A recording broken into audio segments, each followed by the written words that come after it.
In 1909, in the small village of Hamamatsu, Japan, a young man named Michio Suzuki began a project that would change the course of his life and eventually the global industry. It was there, on the banks of the flourishing Japanese textile sector, that Suzuki founded Suzuki Loom Works, a company dedicated to the manufacturing of looms. The choice made sense. At that time, Japan was aiming to modernize its economy, and the textile industry was a strategic pillar. From the beginning, Michio showed an uncommon vision for business. His looms were not just functional, but incorporated innovations that made them more efficient and easier to use. This relentless pursuit of improvement defined the essence of the company. Within a few years, Suzuki Loom Works thrived, and its products became widely recognized for their quality.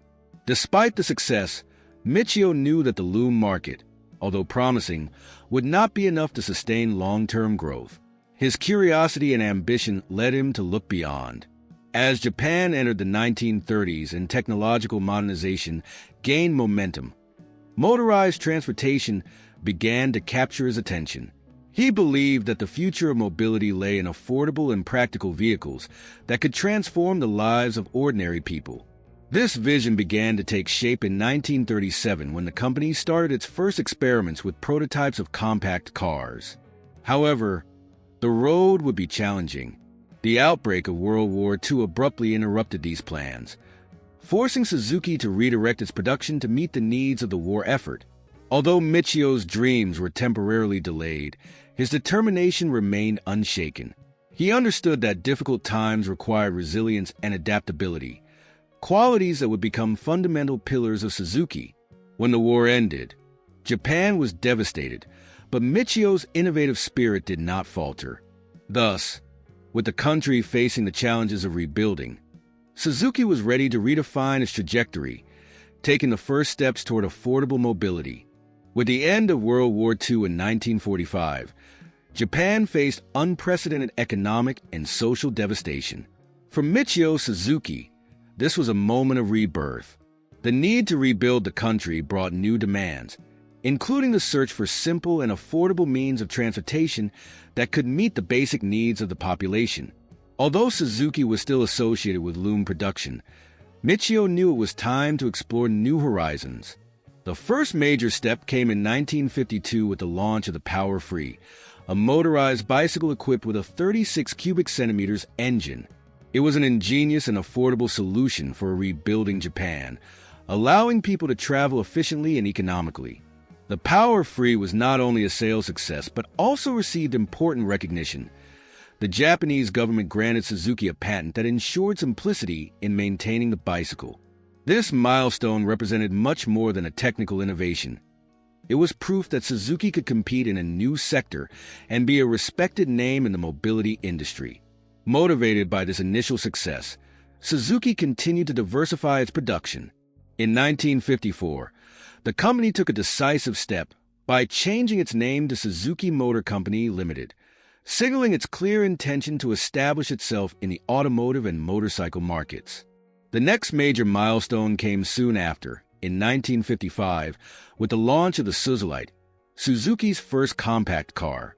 Small, economical, and innovative, the Suzuki was a direct response to the needs of the Japanese consumer of the time.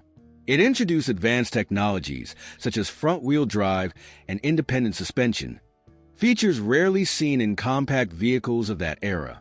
This period marked the definitive transition of Suzuki from a loom manufacturer to a mobility-focused company. However, what set Suzuki apart was not just its capacity for innovation, but its genuine connection with the needs of the public. With a solid foundation and a clear new direction, Suzuki was ready to grow, consolidate itself in the domestic market, and eventually expand its horizons beyond Japan's borders. In the second half of the 1950s, Suzuki had already established itself as a pioneer in the Japanese automotive market. The launch of the Suzuki in 1955 was more than a milestone. It ushered in a new era of compact vehicles in Japan. With front-wheel drive, independent suspension, and a design focused on efficiency, the Suzuki won over the Japanese public, showing that Suzuki was ahead of its time.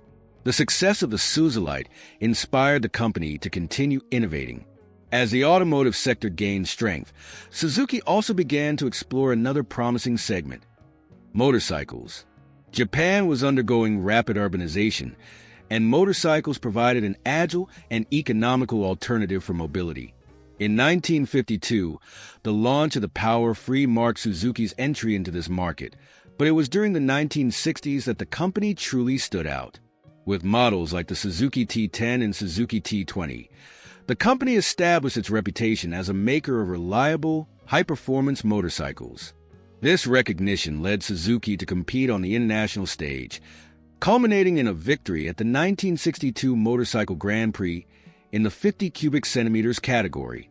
It was the first of many triumphs that solidified its position as a global leader in the motorcycle segment.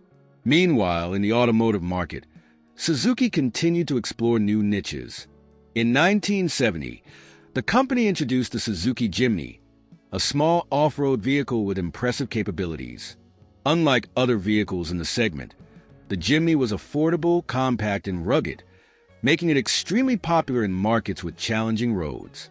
This period was crucial in consolidating Suzuki's identity, a brand that combined innovation, affordability, and durability.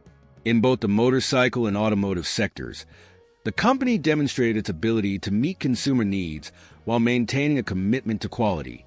The 1970s was a period of transition. With a solid base in the Japanese market, Suzuki began to look beyond its borders, preparing to expand its influence to the rest of the world. Internationalization was the next logical step for a company that had already proven its worth at home. By the early 1980s, Suzuki entered a phase of global expansion, strengthening its presence beyond Japan's borders. This era was marked by global economic growth, which brought opportunities that the company was determined to seize. One of the key strategies was the formation of strategic partnerships. In 1981, Suzuki entered into a collaboration with General Motors GM, which acquired a minority stake in the company. This agreement was a game-changer, allowing Suzuki access to highly competitive international markets like the United States, while GM leveraged Suzuki's expertise in compact, economical cars. At the same time, Suzuki continued to diversify its product line. During the 1980s and 1990s, models like the Suzuki Swift, an efficient and affordable compact hatchback, and the Suzuki Vitara, a rugged and versatile SUV, became major successes in several markets. The Swift, in particular, stood out as a symbol of Suzuki's ability to produce modern, accessible vehicles for urban consumers. In the United States, the success of the Vitara reinforced Suzuki's reputation as a reliable SUV manufacturer. The Vitara was ideal for consumers seeking a versatile vehicle for both daily use and off-road adventures. This combination of practicality and ruggedness made the model popular not only in America, but also in Europe and other emerging markets. Meanwhile, Suzuki's motorcycle segment was also thriving. The company launched iconic models like the Suzuki GSX R750, which redefined the concept of high-performance sport motorcycles. Racing continued to be an arena where Suzuki excelled, reaffirming its position as a global powerhouse. In addition to launching innovative products, Suzuki invested in production facilities in other countries. Factories were established in India, Indonesia, Hungary, and other strategic locations, enabling the company to serve local demands more efficiently. In India, for example, the joint venture with Maruti led to the Maruti 800, one of the best-selling cars in the country's history. This global expansion and strategic partnerships solidified Suzuki as a worldwide brand. Despite exponential growth, the company maintained its commitment to accessible innovation and a connection to consumer needs. As the 21st century approached, Suzuki was no longer just a Japanese giant. It was a global force ready to face the challenges and opportunities of the future. Entering the 21st century, Suzuki faced new challenges. Growing environmental awareness and changes in consumer demands sparked a transformation across the automotive industry.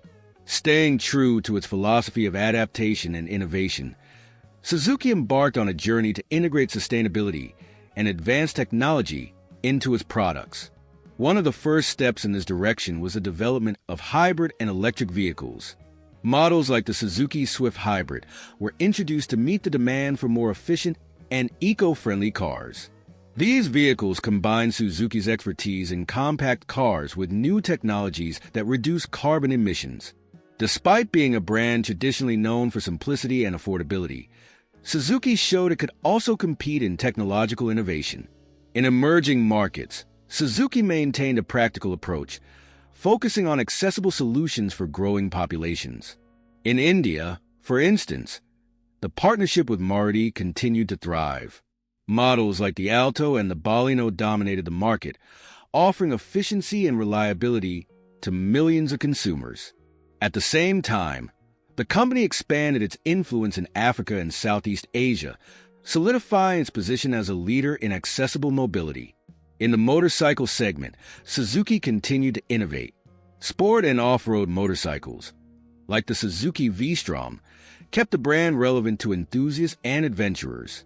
Additionally, Suzuki expanded its involvement in racing, competing in MotoGP and reaffirming its position as a powerhouse in high-performance engineering.